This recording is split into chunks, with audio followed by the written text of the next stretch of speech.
ये खबर पारुल यूनिवर्सिटी द्वारा प्रस्तुत की गई है।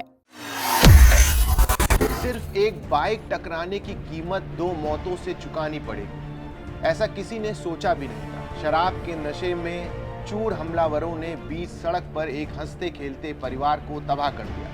मदद के लिए चीखते रहे बाप पिता पुत्र, लेकिन तमाशबीन बनी भीड़ जाम पर जाम टकराती रही। जिस घर में शादी की सहनाई बजने वाली थी, वहां एक साथ 2 अर्थियां उठ गई। नमस्कार, मेरा नाम है अंशुल शर्मा और आप देख रहे हैं दैनिक जागरण। कानपुर के यशोदा नगर से एक ऐसी दिल दहला देने वाली खबर सामने आई है जिसे सुनकर किसी का भी कलेजा कांप जाए।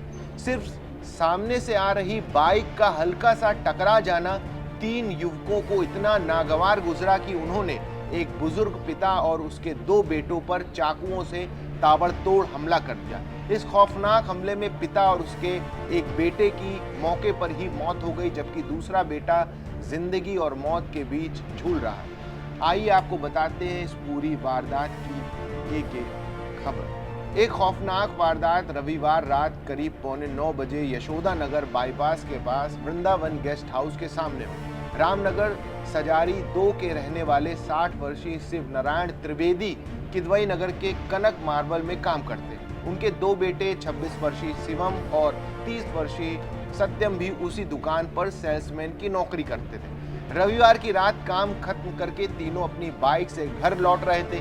बाइक सत्यम चला रहा था। जैसे ही वे वृंदावन गेस्ट हाउस के पास पहुंचे, पास के ही शराब ठेके से अपाचे बाइक पर निकले 3 युवक उनकी बाइक से टकरा गए। टक्कर होते ही अपाचे सवार युवक गाली गलौज करने लगे। जब शिव नारायण और उनके बेटे ने इस बात का विरोध किया तो उन युवकों का गुस्सा 7वें आसमान पर पहुंच गया। विवाद बढ़ते ही तीनों हमलावरों ने अपने हेलमेट उतारे और शिव नारायण और उनके बेटों के सिर पर ताबड़तोड़ वार करना शुरू कर दिया। पीड़ित कुछ समझ पाते या खुद को संभाल पाते, उससे पहले ही हमलावर ने अपनी जेब से धारदार चाकू निकाल लिया। उससे शिव नारायण और शिवम पर बेरहमी से चाकुओं से हमला करना शुरू कर दिया। चाकू के वार इतने घातक थे कि शिव नारायण और शिवम गंभीर रूप से घायल होकर वहीं सड़क पर गिर पड़े। सत्यम अभी अपने पिता और भाई को संभालने की कोशिश कर ही रहा था कि पीछे से एक हमलावर ने उसकी पीठ पर बाईं तरफ भी चाकू घोंप दिया। सत्यम भी लहूलुहान होकर वहीं गिर पड़ा। तीनों पीड़ित सड़क पर तड़प रहे थे और हमलावर उन पर हावी हो रहे थे। इस पूरी वारदात के गवाह बने कनक मार्बल के ही कर्मचारी सचिन सविता, जो पीड़ितों के पीछे ही अपनी बाइक से आ रहे थे। सचिन ने बताया कि वो घटना स्थल से महज 20 मीटर दूर थे। उन्होंने अपनी आंखों से वो मंजर देखा। सचिन के मुताबिक हमलावरों के सिर पर खून सवार था। जिस तरह से वे हेलमेट और चाकुओं से हमला कर रहे थे, उसे देखकर ऐसा बिल्कुल नहीं लग रहा था कि यह अचानक हुआ कोई हादसा है। सचिन ने कहा कि मारपीट देखकर ऐसा लग रहा था मानो वे तीनों योजना बनाकर ही हत्या करने आए थे। सचिन ने तुरंत गाड़ी खड़ी की और शोर मचाते हुए उन्हें बचाने दौड़े। उन्होंने ही फोन करके दुकान के बाकी कर्मचारियों और मालिक को इस पूरी वारदात की जानकारी दी।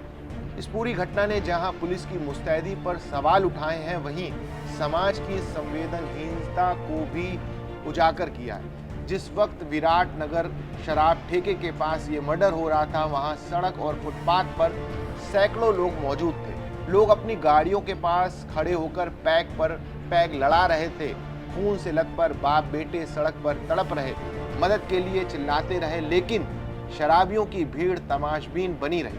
किसी ने भी हमलावरों को रोकने या बीच बचाव करने की जहमत नहीं उठाई। जब राहगीरों ने शोर मचाना शुरू किया और आम भीड़ जुटने लगी, तब जाकर हमलावर घबराए।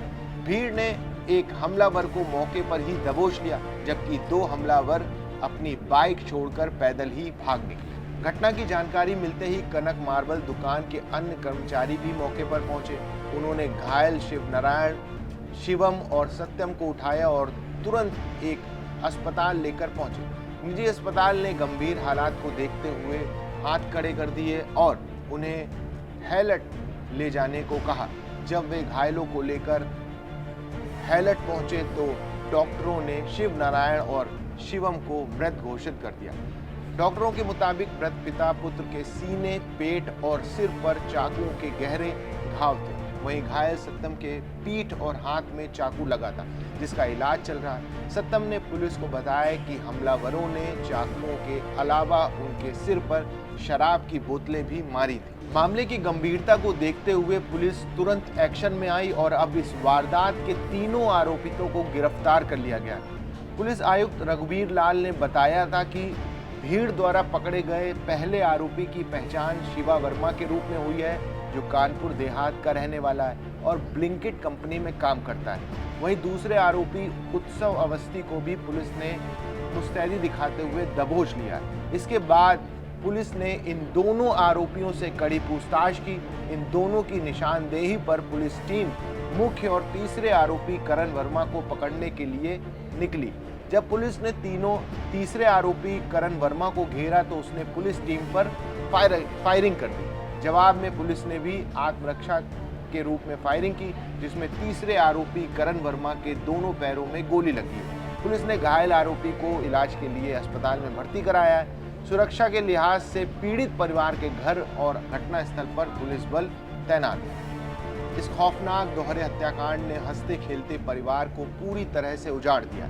मृतक शिव नारायण की पत्नी सुधा जब हैलट पहुंची तो पति और बेटे के शव को देखकर बिलख पड़ी। सुधा ने रोते हुए बताया कि सोमवार को उनके दोनों बेटे और पति को नीम करौली बाबा के दर्शन करने जाना था। उनके बेटे ने सुबह ही बताया कि ट्रेन का रिजर्वेशन भी हो गया था। इससे पहले रक्षाबंधन पर भी वे तीनों साथ में दर्शन करने गए थे। सुधा ने रोते हुए बताया कि उनके दोनों बेटे को क्रिकेट खेलने का बहुत शौक था और रविवार सुबह भी वे मैच खेलकर लौटे थे। पति बाजार से सब्जी लाए थे और पिता फिर तीनों दुकान चले गए, लेकिन उन्हें क्या पता था कि वे कभी लौटकर नहीं आए। सुधा और उनके पड़ोसियों ने बताया कि शिव नारायण का परिवार बेहद सौम्य और धार्मिक प्रवृत्ति का था। वे लोग हमेशा विवादों से दूर रहते थे। गरीबी के कारण ये परिवार साल 2010 से चकेरी के काशीराम कॉलोनी फेस 1 में रहता है। जब बेटे बड़े हुए और पिता के काम में हाथ बटाने लगे तो शिव नारायण के एक एक ईंट जोड़कर अपने आशियानी का सपना पूरा किया। उन्होंने रामनगर सजरी सेकंड में एक प्लाट लिया और महीनों की मेहनत के बाद अपना घर बनवाया। मार्च 2026 में नवरात्र के दौरान इन्होंने इस नए घर में गृह प्रवेश किया था।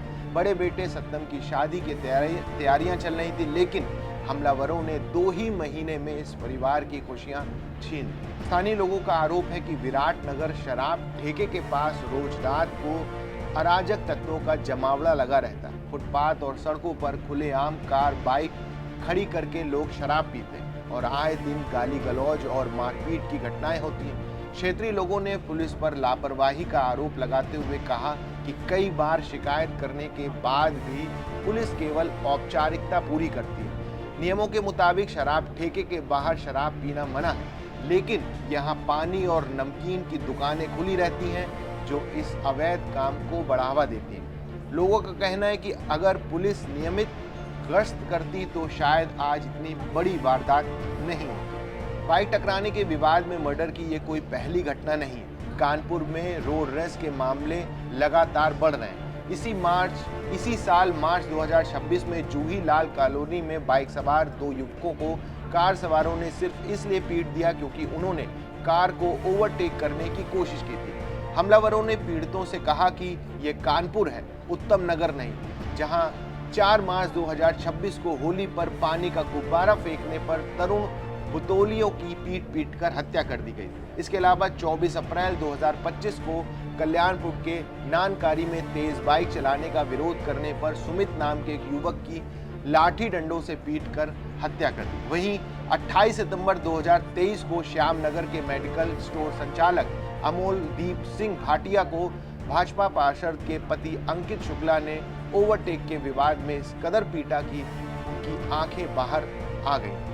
कानपुर की इस घटना ने एक बार फिर साबित कर दिया है कि सड़कों पर लोगों का गुस्सा किस कदर जानलेवा होता जा रहा है। मात्र एक मामूली सी बाइक टक्कर पर एक पूरे परिवार को खत्म कर देना किसी भी सभ्य समाज के लिए एक बड़ा कलंक है। पुलिस फिलहाल तीसरे आरोपी की तलाश कर रही है। इस दर्दनाक घटना पर आपका क्या विचार है, हमें कमेंट्स में लिखकर बताइए। देश और दुनिया की बाकी खबरों के लिए देखते रहिए दैनिक जागरण।